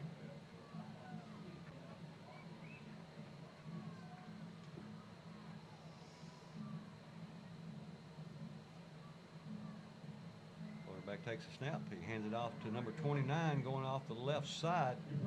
A nice gain. Picks up about 7 yards, looks like, on that play. Yeah, Maybe, well, let's see when they put it down. Looks like they're going to put it down about a 6-yard gain. It'll be 2nd and 4. Yeah, he's still short of the first down.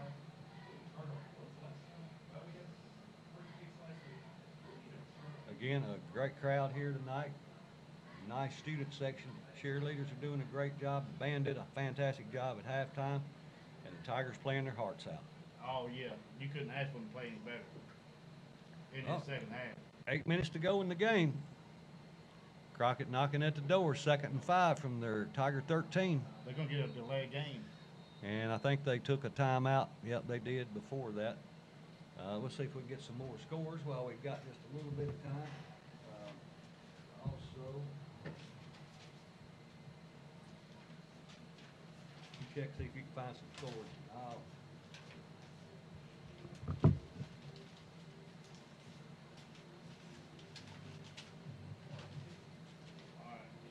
What you got over there, Hall? Let's see, Milan 13. Well, it hadn't been updated.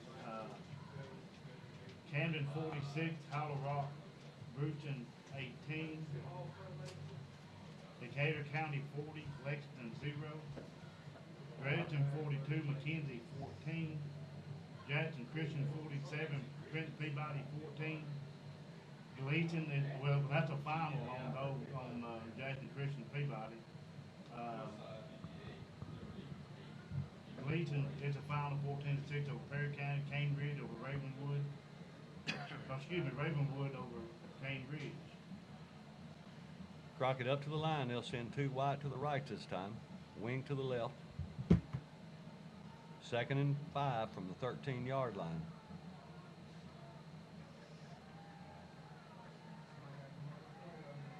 Quarterback takes a snap. He hands it off to number 0 going off the left side. He's going to go into the end zone. And he goes in standing up to make the score 27-14 with 7:47 to go in this ball game. Crockett opens up the lead. Now, I do have a Covington and Brighton score. Covington 35, Brighton 27. Close game. Dyersburg 48, Lake County 12. Henry County came back and beat Riverdale 21-20. Wow. Adamsville 22, McNairy Central 6. That is a final.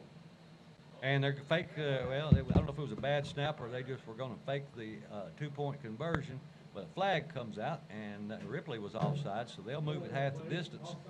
And so, no, it's going to be declined. I thought a lot of times they move it half the distance and they'll go for 2, but typically if you decline it, you're going to kick it. Arlington 24, Memphis East 0. That's a final. Now, it is a fake still, and they're trying to throw the ball into the end zone, and they do for a 2-point conversion to make the score 29-14. They showed that before, and we weren't prepared for it, evidently. So, with 7:47 to go in the game, what they do there is if Ripley scores 2 touchdowns, they make them have to go for 2 points both times to get to 30. So, you know, and if you miss one of them, you know, then you got to have the 2-point for a tie even. Well, even in this game, if Crockett goes ahead and wins, it's no shame in our game No doubt. because we're playing the school that has 1,000 kids. We've got about 650. Absolutely. So Again, I was talking about thanking all the people that supported the Ripley cheerleaders, and those cheerleaders this year are captains Meg Coker, Reese White, Kaylee Etheridge, Shermina Haynes, Harley Heath, Annabeth Macy, Damia Taylor, Aisha Body, Rhett White, Lainey Woodard, Linda Burnham, Cheyenne Fitzhugh, Allie Henderson, Julia Manley, Kaylee Pittman, Irina Rogers, Reagan Conrad, Emerson Heath, Carly Hutchins, Zoe Latham, Emerson Payton, and Riley Ray. And again, their coach is Bailey Green. All right, here we go. We're ready for the kickoff. Crockett County kicking off from the far hash mark, kicking into the south end zone. A long end-over-end kick. Going to be taken by the Tigers at about the 5-yard line. He crosses the 10 to 15 to 20 and gets out across the 30 to about the 31-yard line. So the Tigers, decent field position to start, but we're in a situation now where we got to score quick, and we need to stop them and score again quick. yeah, We've kind of backed ourselves in the corner, so we got to play like we did the first 7 minutes of the third quarter. you know, I'll go back and say what I said earlier. Last week's game and this week's game was just a tune-up for our district. That's right. Next week is what counts. Tigers have 2 wide to the left, 2 to the right. Smith takes a snap. They hand it off number 23. He runs into a pile on the right side, and I think it's going to basically be for no gain, so it'll be 2nd and 10. Vernon Thompson will carry for the Tigers. Picks up about 1. And that was Vernon Thompson, the sophomore, on the carry. He's going to be a good running back for the Tigers. Well, he already is a good running back. His daddy and granddaddy were. Clock continues to roll. 7-10. Rip it to the line. 2 wide left, 2 wide to the right. Smith wants to throw. Drops straight back. Got plenty of time. Now he's throwing. He's got a man over the middle. And that's Hearn. It's complete. Oh, wow. For What a a Ripley catch. Tiger first down all the way down to the, or did inside the 30. 40 yards out, Ripley And out to the 27-yard line. That was about a 40-yard or so pass, and I mean it was a catch, and he was hit just about the time he caught the ball. But Smith stepped up in the pocket and made a strike. He dropped a dime on him. He sure did. Hearn wide to the left, as well with Hurdle, and 2 wide to the right. Smith in shotgun, takes a snap. He's going to run it himself. He's got a little room. He cuts it back inside. Breaks a couple more tackles. Got the first down again. That's a Farm Bureau insurance. Ripley Tiger first down. The second one in a row. That'll move the sticks.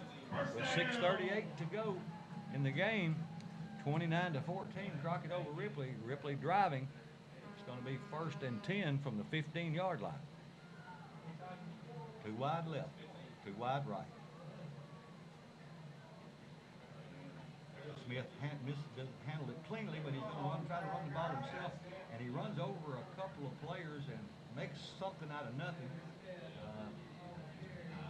At least he didn't lose any yards. I'm not sure where he's going to spot the ball. I believe he's going to say no gain, Mike. I think you're right. So it'll be 2nd and 10, but he did a good job of turning nothing into at least getting back to the line of scrimmage. We didn't lose anything on that. Yeah, he bobbled the ball there for a little bit. Yeah. 5:50 to go in the game. Rip it to the line, wide outs to either side. 2 on each side. Barbie in the backfield, he handed the ball to him, and he runs off the right side. He's got the first down, or right at the marker. Don't guess he got out of bounds. The clock's still running. I wish he'd gotten out of bounds. He sure wishes he got a touchdown. But he picks up enough to make it 3rd down and about 2 for the Tigers.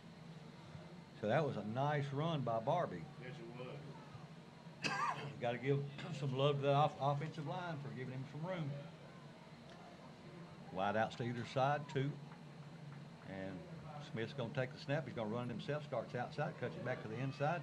He's going to be close to the first down. I think he got it. Crockett has an injured player down. He's still down. That is a Farm Bureau insurance first down for the Ripley Tigers. Big old Pitts comes in. Yeah. And there's an injury timeout, and that injury timeout brought to you by Star Physical Therapy. Go see the group out there. They do a fantastic job. They did with me a couple of times that I had to go. There's 5:05 on the clock. Ripley trails 29-14. They're knocking at the door. It's first and goal from the 5-yard line when play resumes. It may be under a timeout. A timeout may have been taken at the same time.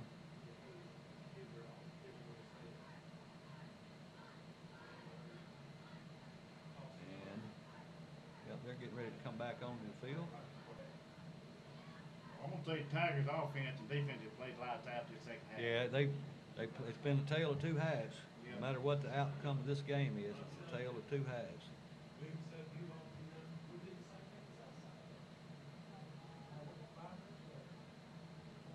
5:05 on the clock.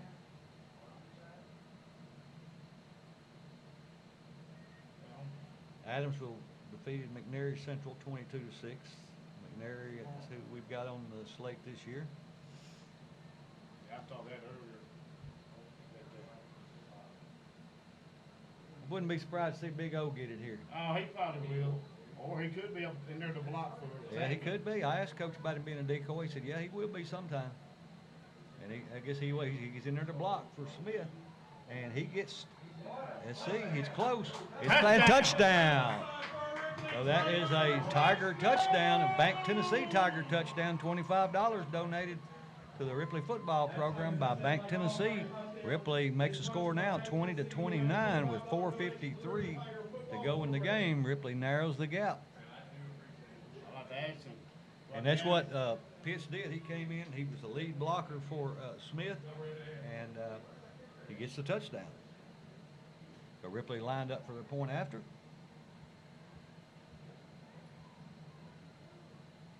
If they're not going to fake it and go for two. No, Sammy's sitting on the bench. Well, we had to take a timeout because we didn't have a ball out there. That's I don't know. That's somebody's job. I don't know who it is. They usually have a player that's supposed to keep up with the ball, but for whatever reason that didn't happen. I know I was talking to the coach a couple of weeks ago, and they've got a big, I don't know what it's called, but it's like some kind of water machine. It keeps water cold, and a bunch of people can drink out of it at one time. You know, I don't know, $2,000 or $3,000 piece of equipment. I was talking to the coach. He said, well, I've got to go. He said, I got to go out here to the practice field and take this piece of equipment off because the freshmen, who's their job to make sure that that comes in at the end of every practice, and they all left and nobody brought it in. And so he said, so me and Coach whoever has got to go out there and get that. And I said, anybody going to run for that tomorrow? He said, you can count on it. He said, they won't forget it again. So Ripley now getting ready for their point after. Never know, we may be satisfied to take the 1 point, or who knows, we may fake it because, you know, you've got Hearn there, who quarterback last year, and he's the holder, so we know he can throw the ball. Snap, hold, kick, up. No good. And it's good. Yeah. I thought it was So 21-19 with 4:50. 29. Yeah, 21-29 now with 4:53 to go in the game. The Tigers have gotten in within 8 points. Of course, what we said earlier, they make it to where if they don't score, and we do, we have to go for a 2-point conversion and have to make it just to tie it up. Yeah. Well, I'm gonna tell you what I'm proud of these But you know, kids. if we had tried 2 points here and didn't make it, then the next touchdown wouldn't matter because we had to have 2 scores. So everybody's playing it smart. I mean, Coach Ward played it smart. Coach Cruz playing it smart. Yeah, but I believe Coach Ward is gonna have some good things to say about this Ripley team Oh, absolutely. after tonight. Absolutely. Again, congratulations to the Ripley Tigers, no matter what the outcome of this game is, to be trailing 21-0 at halftime and to be with right at 5 minutes to go in the game and be trailing 29-21. That says a whole lot about the character of these Tigers. It does. It says a lot too about the coaching. Absolutely. I mean, the whole program. The program is whole. It's hard to separate the players from the coaches and the coaches from the players. They all work together and they all have one common goal, and they all do a good job. Well, no team goes to a game expecting to lose. They expect to win. But I'm gonna go back and say what I said earlier. Last week's game and this week's game, especially playing the caliber team of Crockett County the way that we played them tonight. The rest of now, Dyersburg, they've beaten Lake County like a dog. But these Tigers, I'm gonna tell you, by the time we get down to play them last game, Yeah, Dyersburg will be the last game of the season, and You know, Covington right before that. it could say something. Yeah, if of course we'd have played this whole game like we played the second half, we'd have won without a problem. Oh, yeah. If we'd have played any of the game last week like we played this week, the score would have been a lot more like we did the second half tonight. It would have been a lopsided score. All right, we've got Hendricks to kick the ball away for the Tigers, and there it goes. Long end over kick in, and it's going to go all the way into the end zone and come back after the touchback. So Crockett will have it first down and 10 from their own 20 with 4:53 to go in the game with the lead 29-21. Crockett County was expecting Ripley to do an onside kick. That's why they brought everybody up. Yeah, you're right. Hendricks did the right thing by kicking it deep in the end zone. Yeah, he did what the coaches told him to do. Yeah. And because that's a onside kick is great if it works, but if it don't, you give them way too good a field position. And I think by doing this, the coach is saying I've got confidence in my defense. 4:53 on the clock, first and 10. You can expect Crockett County to run the clock a lot here. Oh, they're not going to get out of bounds. I mean, if they get a couple first downs, they can pretty much seal it without a turnover. They're going to either take a timeout or delay a game. Yeah. Well, No, timeout. Timeout for Crockett. Yeah, they never had blown it in because the play clock never had started. So that's unusual for Crockett to take a timeout after they get possession of the ball. And you know what Now, I it think means about- either they weren't organized, prepared, or they want to do something different. Well, to me, that's just a waste of time, especially on a timeout like that.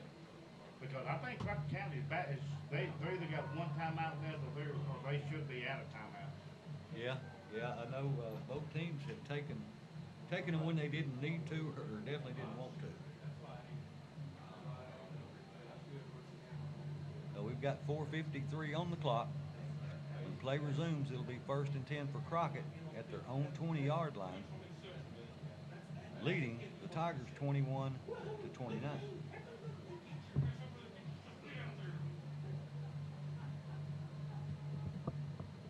Next week, here at Tiny D Stadium, the Tigers open up district play with the Bolivar Tigers from over at Bolivar. 7 o'clock kickoff, and It'd be cooler. shouldn't have a heat delay next week, at least according to the forecast at this point. So make your plans now to come out and support the Tigers next week. District play begins. Crockett to the line. Everybody in tight. And they run the ball off the left. Oh, he breaks into the secondary, and J.Q. Hurdle saves a touchdown as he runs out to the 39-yard line. He gets through, which I knew they were going to run the ball up the middle. We knew they were going to run it, period, because they want to run a clock. But he got through that initial part of the line, and boom!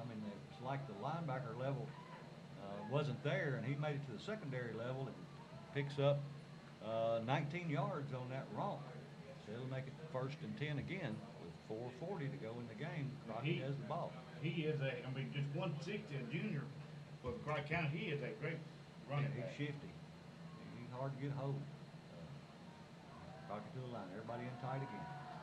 Hand the ball off to zero again, and he breaks it into the secondary, and he's going to be brought down. No, he's not. He's after the races. And Hurdle's the only man that can catch him, and he does. And he saves a touchdown. But wow, the running back, after he ran out of bounds and ran across the track into the ditch, he's down. number 0. Wow. And that means after that, down to the 8-yard line, after that huge run, and we've said for a long time, we know these corners are dangerous because they go out onto the track, and then you go across the track, you can't just stop because your cleats slide across it. Yeah, and so he had to keep continuing to move his feet, and when he did, by the time he stopped, he was into that ditch and up on that hill, and man, that would be a shame to see a kid that talented, that good, be hurt this early in the season, out of bounds. Well, you know that once you put that plastic on them cleats on that asphalt, that's just like ice. Absolutely. You know, I mean it. And let's see, he's still down. We've got 4:15 on the clock. Crockett knocking at the door. He's back up. Is that him that's walking off, or is that Yeah. somebody else? That's him, man. Yeah, That's I think it zero. is.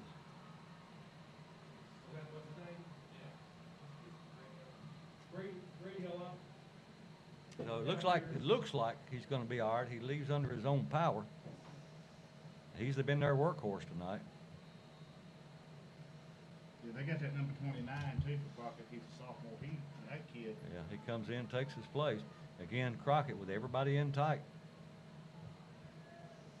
2 tight ends, quarterback in shotgun. Hand the ball to the running back. And he's going to be stopped.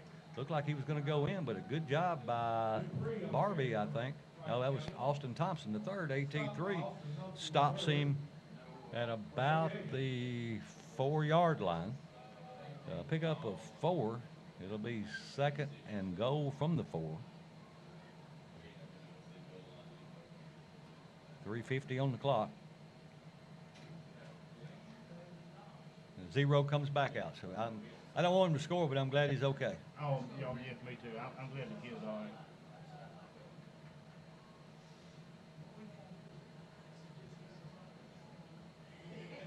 Crockett to the line. And they hand the ball to 0 again. He's going to go in off the right side Touchdown. to make the score now 35-21 with 3:25 to go in the game. Crockett opens up the score, but there's a flag on the play. Now another flag on the play. Now another flag. Well, there's a bunch of pushing and shoving going on, and it's some of both. I'm afraid that may be called on us, but it doesn't really make a whole lot of difference that time. Yeah, but it looked like 34 was instigating it for Crockett County. Yeah, I didn't see how it started.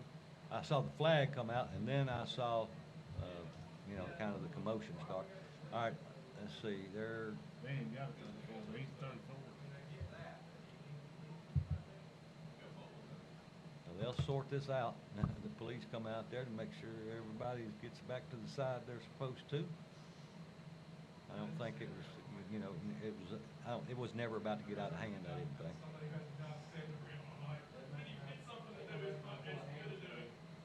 So they'll talk about this, decide if it's going to be offsetting penalties or if it's going to be on one team or the other. Either way, they do score the touchdown to make it 35-21. And it was after the play, so touchdown is going to count either way.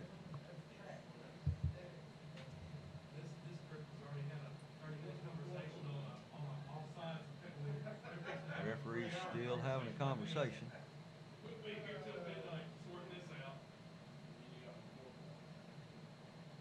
Yeah, it's laundry, dirty laundry all over the field. All five of the penalty flags are out on the field.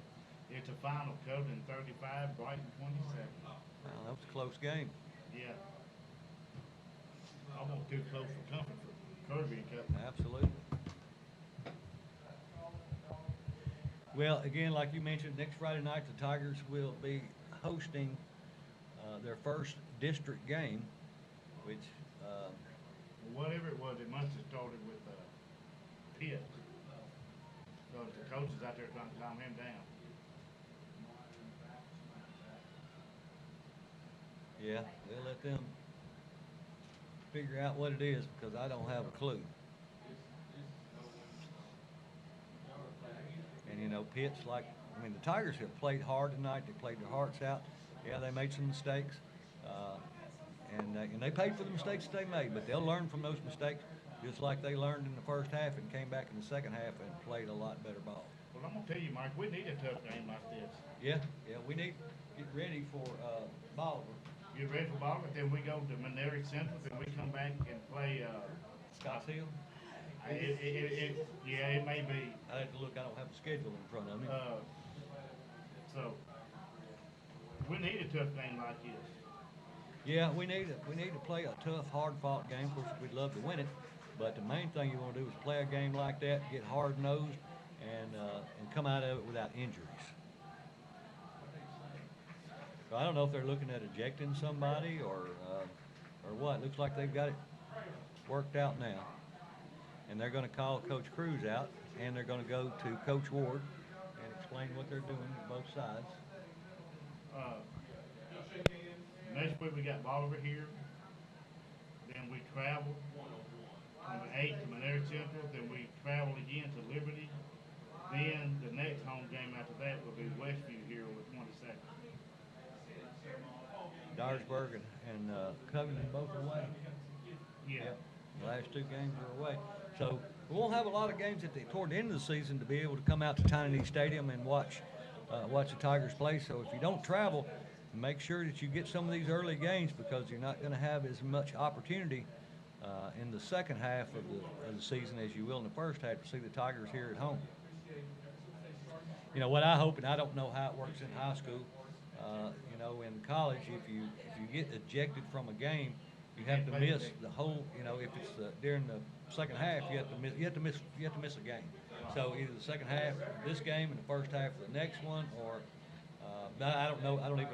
I've never seen that in high school that I can remember. So I don't know what the rule is, or if there's a rule about that. I'm sure there's some kind of rule. Well, if that's the case, I mean, yeah, we need or whoever next week, but I believe we got some weapons on the field that could come in and step in and fill his place. Yeah, this is the longest explanation I've seen, and we've got more coaches out there involved than you typically see on any kind of explanation like that.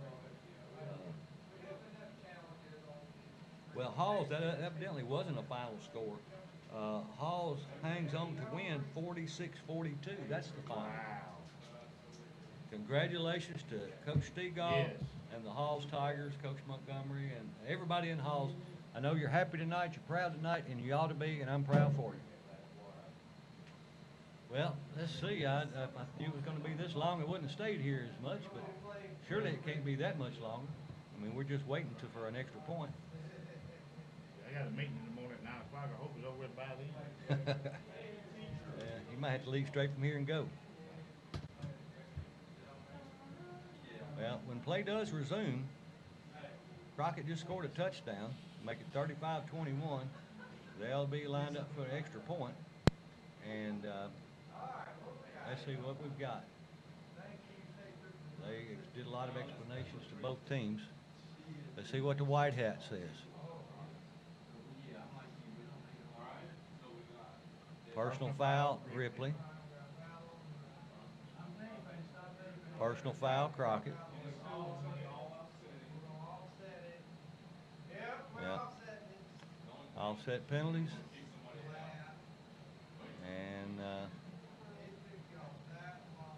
I didn't see exactly I didn't understand all of the signals, but puts us back where we thought we were as Crockett is getting ready to attempt a point after with 3:25 to go in the game and up 35-21. I still like to see the Tigers come back and score a touchdown. Me too, Mike. Me too. That shows heart. Here's a snap, the hold, the kick up, and it looks good from here, and it is. So with 3:25 to go in the game, Ripley trails 36-21. We'll be back with the kickoff in 1 minute. 3:25 to go in the ball game. Crockett just scores and kicked the point after to make it 36-21. Ripley will be receiving the ball. Yeah, but I believe it's going to back Crockett County up. Yeah, there was. I think they had 2 personal fouls. We had 1, so it backed them up 15 yards for the kickoff, and it was assessed on the kickoff, not the extra point. Anyway, I'm glad to see that number 0 was okay. Like I said, we've known that track is a danger. I mean, it always has been. And you hit those with cleats when you're moving, you can't stop. And there's been talk about updating the stadium, building a stadium, whatever. We need to do that before somebody really gets hurt. And it could have just easily been a Ripley player. And it could come back to cost the county a lot of money. Absolutely. Here's the kick. Long end over end kick. It's going to be taken at the 25. It crosses the 30 to 35 and hit hard, but he gets out to almost midfield, the 49-yard line. That's number 23. That's Thompson. And he made a good return as he gets out to the 49-yard line. 3:21 to go in the game. Ripley's pretty outside for them outside the realm of possibility. Not completely, but typically to win this game. But they can come back and put 7 more points on the score and end this game on a positive note. So this game don't amount to nothing. No, more. it's just a tune-up to get ready for the district That's play. what I believe it too. All right, Ripley has 2 wide to either side. Smith in the gun, takes a snap, looking to throw, drops straight back, got a rush, going to step up in the pocket. He's going to be. They fumbled the ball. Rock County got it. Yeah, he does fumble the ball. And he was trying to make a play, something out of nothing, but he didn't have the ball tucked, high and tight. And they do pull it out, so Crockett is going to win this game. And I tell you, I think Coach Cruz will do it. I don't know if Coach Ward will or not, but they can take a knee. They can take a knee and win this game 21-36, and not take a chance on anybody getting hurt. I mean, Yeah. You never know. That something like that could happen the next time. It happened on that end zone, which is a south end zone, southeast end zone, but it's the same in both end zones on both sides. What I was going to say, Sammy, they're going to have to learn not to carry that ball like most of the Yeah, you And can't that's do what that. caused the fumble. And they've got a machine that they run through that's supposed to help you secure the ball. All right, Crockett up tight. Everybody in tight up to the line. They're going to hand the ball to the running back. He starts inside. He just falls down. It was 0. And Big Mooney makes sure that he doesn't go any further. So I think he kind of gave up on the play. 0. He didn't. He might not have. But it looked like, I'm sure the coaches tell him, look, get what you can, but, don't try to push it. Don't get hurt, this late in the game with a game that's already won. All right, it will be 2nd down and 8 from the 38-yard line, 2:37 on the clock. Crockett 36, Ripley 21, in a hard-fought ball game. Ripley was down 21-0 at halftime and comes back twice and gets within 7 points. Crockett just a little bit made a few plays that Ripley didn't make, and are going to go away with the win. Here's a snap to hand the ball, a big running back going up the middle, and he's going to fight forward and fight and finally pull down. I think he's got the first down or right at it. And it looks like, I don't know if there's an injured Crockett County player out there. It looks like it is. Number 55. And so that looks like that's going to be another injury timeout, which is a Star Physical Therapy injury timeout. And let's see if he's going to get up pretty quick. It looks like he is. Maybe it'll just be a cramp. That's Ethan Cole. He's a senior. And so they are going to look at him. So while they're doing that, we'll take a 30-second timeout and be back with the last 2 minutes. 2 minutes and 9 seconds to go in this game. Coming back after an injury timeout. Star Physical Therapy injury timeout. Ripley defense back on the field. It's 1st down and 10 for Crockett. They have the ball at the Ripley 30-yard line. Again, everybody in tight. And I just about bet you dollars to donuts number 32 is going to get the ball. And he's going to run it between the tackles. They got the box loaded. We need to load it too. And here it comes to him again. And he's not going to get maybe a yard. He fights hard. He maybe picks up a couple. But we're down under 2 minutes. And unless they break one out, Coach Ward he's a good guy. He's a decent guy. Coach Cruz really thinks a lot of him. He calls him the dean of football here in West Tennessee. And obviously, they're not trying to hurry up to the line, try to get a playoff as we go down to 126. Crockett up to the line. Let's see what we can do. Defense needs to stand tall here. And they're letting the clock run down. It's down to 9 seconds. 7. Snap the ball. And oh, you got a big, huge hole. Huge hole. And he's going to score with 1 minute and 9 seconds to go in the game. I don't know who on that side got blocked, but we had, I mean, you can't take that away from Crockett County. No. And I can't blame them for scoring that touchdown because all they did was run an off-tackle play, and their tackle and tight end or corner or halfback, or I'm trying to say up back, wing back, whoever was on that side, H-back, just made a huge hole, and he wasn't touched. Yeah, I mean, You know, it is what it is. It's going to make the score sound a lot worse than what it was, yeah. than what the game has been. And it's a fake. And Ripley gets him, and they stop the fake. Good job there by DeLoach as he catches him in the backfield. Now, you know, the score was 21-0 at halftime. If this second half was the first half, the score was 21-21. Right. Right. You know, we just got to learn to play complete ball games. Right. And you know, we're not as young as we were last year, but we're still a relatively young team. Got a few seniors on the team that start. Got a lot of juniors and quite a few sophomores. So we're still in the learning curve. And you know, at the end of the day, this only thing this does is get us ready for district play next week. And I don't anticipate running against too many teams. Not that there won't be any, but too many teams that'll be much better than Crockett. And I mean, we may find some more athletic teams, but again, Crockett is always disciplined, and they're always, I mean, they're just sound fundamentally. And you know, of course, they're coached from I think the 5th grade over there, all the way up to high school. The same offense, the same defense, and by the time they get in high school, they're done. I got to give a shout out to Crowder. Turner? Yes. They started a 5th grade or 6th grade football team this year. Here's a kick, and the kickoff's going to be taken at about the 6th. He's across the 10, the 15, the 20, the 25, and out to about the 28-yard line. But yes, want to give a big shout out to Turner Crowder. He headed that up, and look, if you got any kids that want to play 5th, 6th grade football, whatever that age group is that he started, you get in touch with Hunter Crowder. He's doing a great thing. You know, this is the first year for it. Hadn't had a team here in a few years, and I really appreciate that. And the middle school has gotten on board, and they're kind of doing a lot of things that the high school does, and Turner's trying to get it started back before that. So let's support the youth football tackle football league here in Ripley. Ripley up on the ball, 3 wide left. 59 seconds to go in the game. Quarterback drops straight back, wants to throw, rolls to his right. He's chased out of the pocket. He rolled back across the other side. Now he comes back this way. He needs to get rid of it. Now he's going to lose a bunch of yards, and he's going to throw an interception. No, it was unfortunately it was short. He was just trying to get rid of the ball, but throw it out of bounds. Yeah. Well, he was You know, too busy running for his I was life. going to say, you know, it's a lot easier saying than it is than doing it, because you're running from your life. You're just trying to get rid of the ball, but you got to look at where it goes.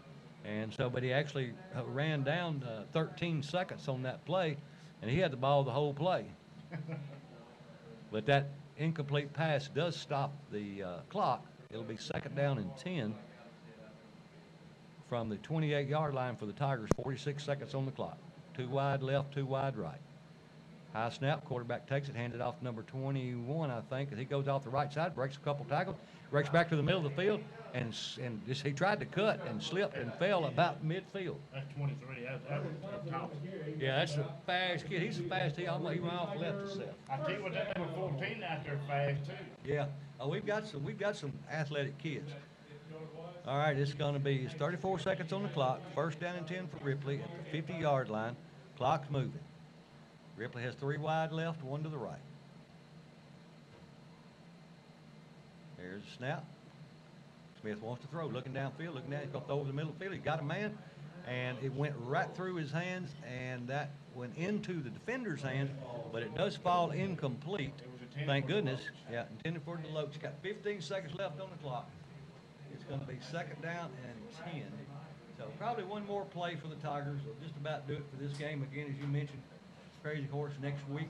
The Tigers will be hosting Bolivar in the first district game of the season. The Tigers are going to fall to 1-1 and want to increase that to 2-1 next week. Tigers up to the line, 3 wide left. And they're just going to hand the ball to the running back this time, and they can grab him by the jersey and pull him down for basically no gain. So that's going to be the final play of the game. Again, a tale of two halves. Ripley came out, just made some mistakes and was really flat in the first half. Made a bunch of great adjustments at halftime and came back and I think the score was 28-21 at one time. And then, you know, Ripley played a great, they scored all 21 points in the third quarter. So they played a great third quarter, but just fell a little bit short.